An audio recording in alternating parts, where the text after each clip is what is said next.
We open our discussion of fictions, realities, and unrealities by thinking about how do you tell a love story? How do you describe the realities and the unrealities of love? And so we're going to look at stories this unit by Rebecca Lee and Lucy Corin and kind of think about how these are love stories or not. How do you narrate love and desire? In the end, how do you, find a means of kind of exploring that full range of emotion that love carries with it and the desire carries with it, that sense of, the Greeks always argued about, whether eros was some force that was rooted within us or eros was this thing that descends from the outside and kind of possesses us in some way. Love stories have been told in all kinds of ways, from Disney's Cinderella to 50 Shades of Grey, and how you locate love here as something that passes beyond just mere emotion.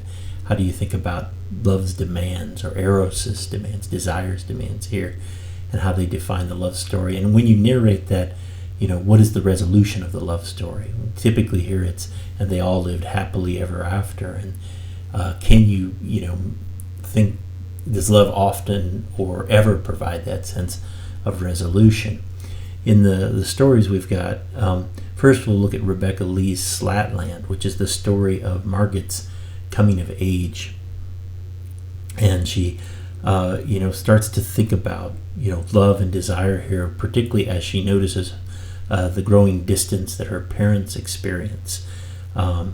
She revisits that sense of distance later when she comes to recognize her lover's sense of deceit, where he's receiving letters from another woman, and she believes that these letters are from his actual wife, who is in Europe. The story is about her conversations with a professor who teaches her the way of Slatland, which is a means of kind of gaining distance on one's life and to kind of find perspective on the challenges that that one feels in trying to understand love and desire. And so as she says, I saw what my daily life looked like from this distance as she gains that perspective here. Slatland's setting is in Western Canada.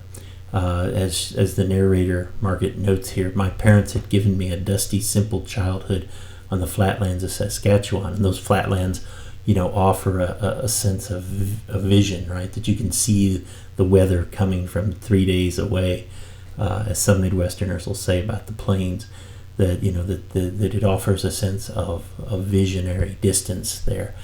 But, is that perspective actually there in the end?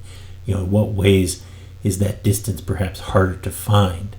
As she consults Professor Pine, he says, for every situation, there's a proper distance. Slatland always works. And so, Margaret goes to try to find that sense of distance, particularly as she looks at her parents' love and as she later thinks about her desire for her lover, Rezvan. Margaret's journey here is a psychological journey as well as a personal journey. She's wrestling with depression from the point where she starts to see her parents are drifting apart. She starts to believe that her father has a lover who's separate from her mother. And that sense of depression is what she wrestles with, a sense of depression that erupts out of nowhere, as she says. And her lover, Rezvan, responds to her, you have so many problems that are not real. If you have a real problem, should you rise above it? And so, he's arguing, right, that life is a tangled problem, that you're always kind of stuck there. How does she deal with, him posing that kind of advice to her in this moment is kind of what drives the tensions of the story. Letters begin to arrive from Europe from a woman named Rilia, who Margaret starts to believe is actually Rezvan's wife, and so she starts to withhold the letters from Rezvan, as a means of trying to figure out what she's going to do here. And so as she wrestles with that, she has to kind of come to terms with what does love mean to her. Who would have thought that she'd grow up so crooked, crouched on her bed, obstructing love, hoarding it? As she withholds the letters, right? As she withholds the letters from her lover, how is she trying to possess love? How is she trying to hold on to a sense of desire for him? In what ways is that love? In what ways is that not love? In what ways does that sense of obstructing or possessing or trying to possess love, the reality of love in the end? And so what she ends up doing is she follows Slatland's direction, and as she rises up, she gains a perspective on desire. As she says, I also had to see Slatland's entire landscape. The way desire rises from every corner and intersects creates a wilderness over the earth. How do you disentangle love and desire in Margaret's perspective here, right? In what ways does love create distance as well as closeness between partners? In what ways does desire bring closeness as well as create distance? And so she has to kind of untangle that. And in the end of the story, there's this moment where she kind of dreads giving the letters to Rezvin, that they offer a sense of unburdening herself of that need to possess and obstruct and hoard love. But also there's, a sense of loss that comes with that, right? Of giving oneself away in the end. And so it works towards a point of resolution. Is that a happily ever after resolution there? This story we were working with is Lucy Corwin's Madmen, which opens with a great sentence. The day I got my period, my mother and father took me to pick my madman. There were going to be a lot to choose from. So instead of, love being kind of a chaotic game, love becomes simply a matter of going down to the store and picking out the person that you're going to spend that time with. As the narrator here kind of unwinds her early sense of desire, she tells the story against her mother's, as she says, endless empathy, one person after another, all day long like a buffet. I just wanted my madman. And so that there's a distinct difference between that sense of the mother's loving empathy, we might say, whereas the narrator is just feeling desire, just wants to kind of slake the desire to get it over with in a way. And so that provides a tension to the story. What ways does she define herself against her mother's sense of love? It's kind of a bizarre ritual that defines the madmen's setting here. The madmen are drawn together in this facility through which adolescent young women pass and choose the madman of their dreams. This madman, the narrator notes, ended up here in God-forsaken nowhere, California.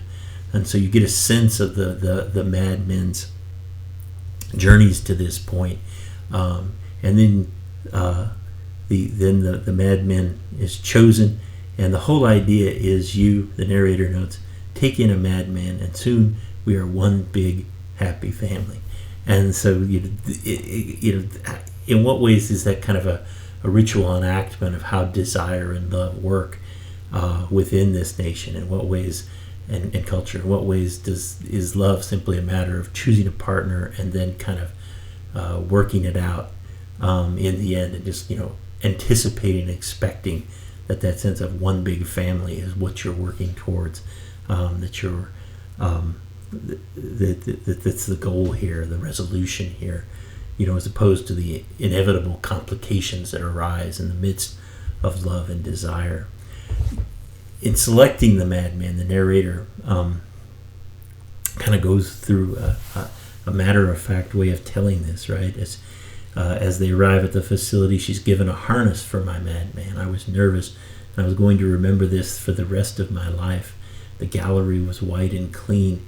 They'd really made things orderly. This great comedy that's present in this moment, this awful comedy of this is how courtship goes, right?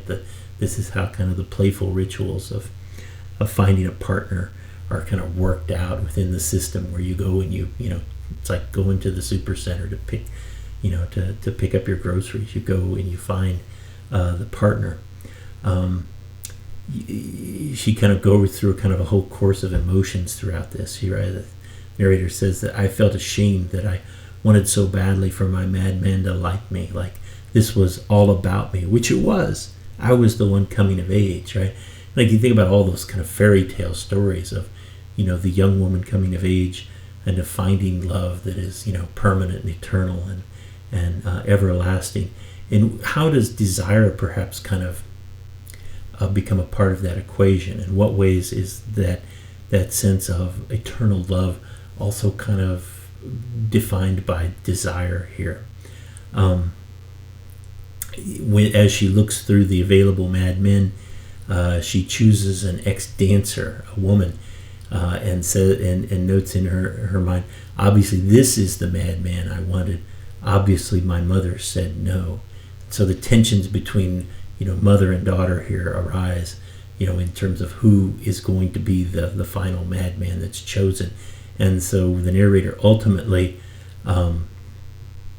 makes the decision practically, in a moment where she has to take care of her menstrual bleeding. She just makes the decision immediately after trying to find a way to deal with that. I need to go deal with my period, she says. I'll take Armand. And so she makes the choice, not necessarily out of a deep sense of kinship or partnership, but in sense of just needing to make a decision because of other circumstances here. As she chooses her madman, she has to kind of come to terms with her parents' story as well. And she's imagining her father and going to her father and saying, how did you make what choices were made for you, or how did you make choices here? And she imagines him thinking, I'll tell you what happened to my madman. I married her, but there was my dad, who I'd supposedly known all my life, and what was he? So there's a distance that she has to kind of deal with between how she imagines her parents' story going, how desire played a role in that, and how, whether that desire is, kind of forms itself into love, or in what ways is desire very different from love. And it leaves a point of resolution where she's, goes back to her madman, and they're behind the house together, and she's looking up at the spinning weather vane. And that's the point of resolution. Is she's how does she find herself and define herself in terms of love and desire as she looks at that spinning weather vane, as she's held by her madman, which is nice comedy, awful comedy also, in terms of how love and desire work here. I look forward to hearing your thoughts on these stories and how you kind of untangle love and desire as a setting for fiction.